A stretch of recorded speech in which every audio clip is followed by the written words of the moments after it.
Minister Anand Sharma, my friend Dr. Pachauri, Peter Becker, Mr. Vasudev, Ms. Annapurna, ladies and gentlemen, good afternoon.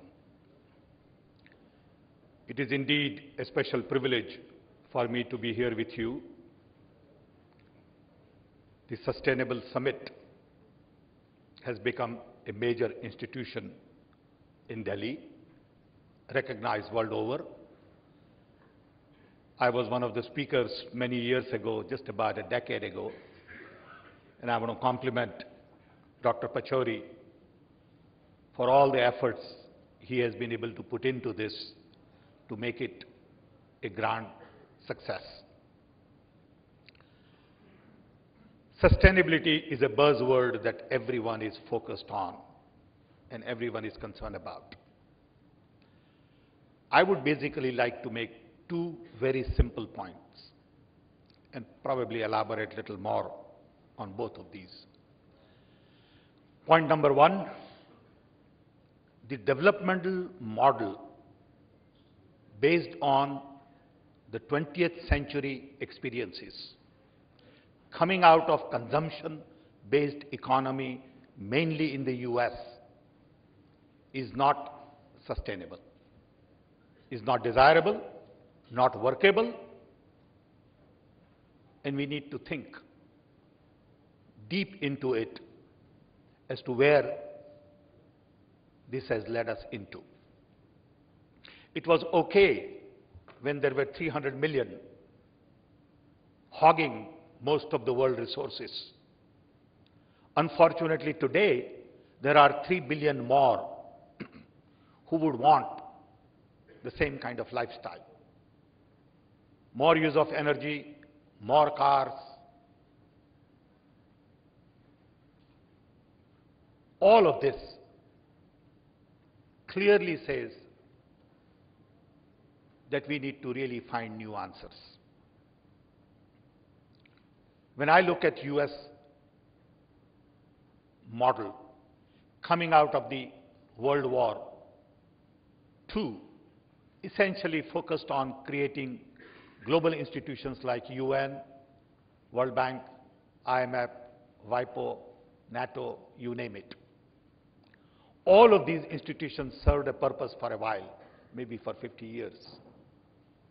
And today, in many ways, we need to begin to question the very purpose of these institutions. Probably a little far out to say that the best brains in the world have been busy solving problems of the rich who really don't have problems to solve.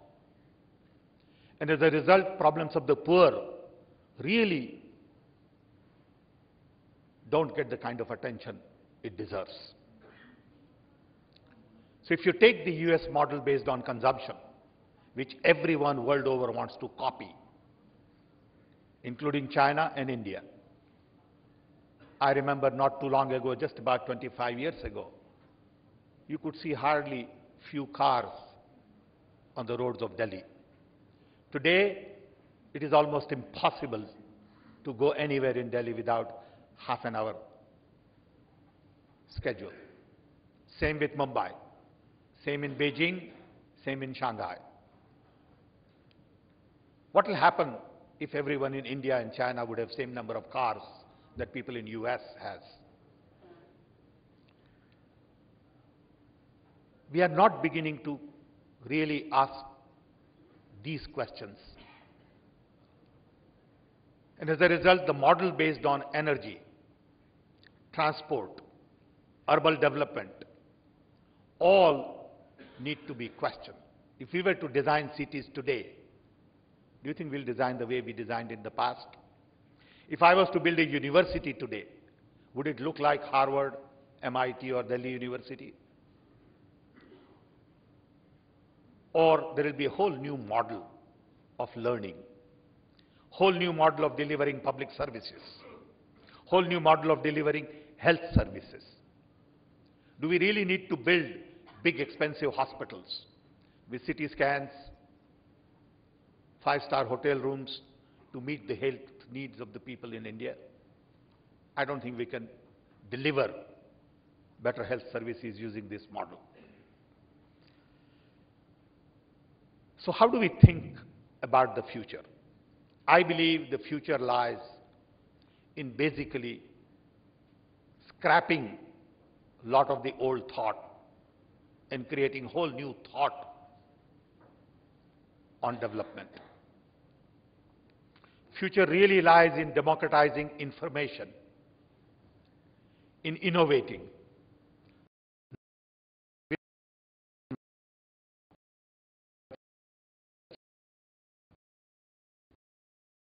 We in India recognize that we have a huge challenge. We have disparity between rich and poor, urban, rural, educated, uneducated, that needs to be narrowed. Demography, 550 million young below age of 25. We need to create tens of millions of new jobs every year, year after year. We need to educate them, create new skill set. And the third, we need to expedite the process of development in India. We do need more roads, we do need faster trains, and we do need more energy. But how much more? So the whole idea of growth in the past, which says more, and some more, needs to be tweaked a little bit. Our growth will have to be for inclusive growth. Our growth will have to focus on bottom of the pyramid. And our growth can't be for people who already have a lot. And I think that's where the disconnect is world over. Everybody's focused on growth for people who already have a lot, because they can spend a lot. A classical example would be what happens during Christmas and Thanksgiving in the US. If everybody goes off and buys a lot, people all over the world feel good. Chinese are happy, Indians are happy, Koreans are happy that Americans spend a lot of money. That idea of consumption will have to change. We in India recognize that we need to build new institutions and new models.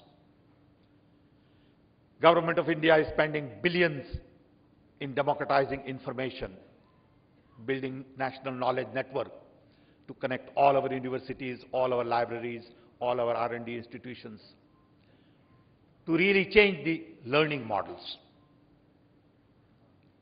We are connecting 250,000 local governments to optical fiber to change the very fabric of the model of governance.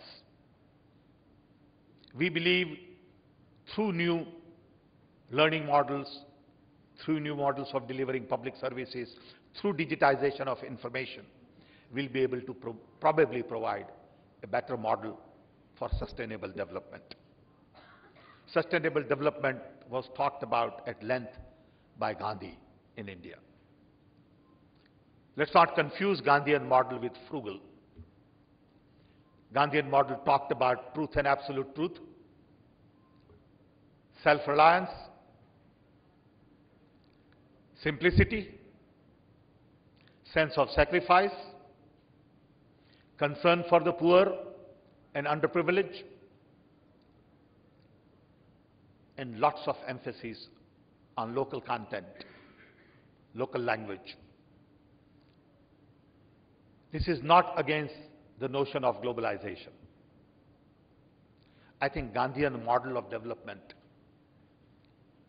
does have deep roots in sustainable development. But it's out of fashion.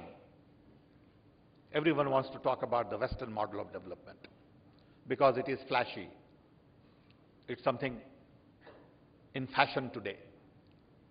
So every time I go to these conferences, I see things measured only in terms of rise in stock market, IRR, financial models, GDP, GNP, per capita income, and very little conversation on human development. I think unless and until we begin to focus on innovative model of development, which clearly articulates more emphasis on human development, less perhaps on financial modeling. We'll continue to use energy the way we have used. We'll continue to copy Western model of development, and we'll continue to have serious challenges going forward. As I said earlier, our focus is on inclusive growth, bottom of the pyramid, access to services, affordability, scalability, and sustainability. When I started my work in India in mid-80s, we had 2 million telephones. Today we have 800 million telephones, and we are a nation of a connected billion. And that was possible through innovative business models where our operators could make money at $6 ARPU as opposed to $50 ARPU somewhere else. And that's the kind of business model innovations we need if we are to focus on sustainable development. I hope that at this conference, we pay a little more attention to out-of-the-box thinking, little more attention to challenging the status quo, little more emphasis on creativity and new models of development. We have no options because we cannot meet our needs with the development model of the past. So we are boxed, and we have to force ourselves to think differently. I believe, based on the investments we are making in the future, especially on democratization of information, innovations, inclusive growth, I think we will find some answers. But it's a tough journey.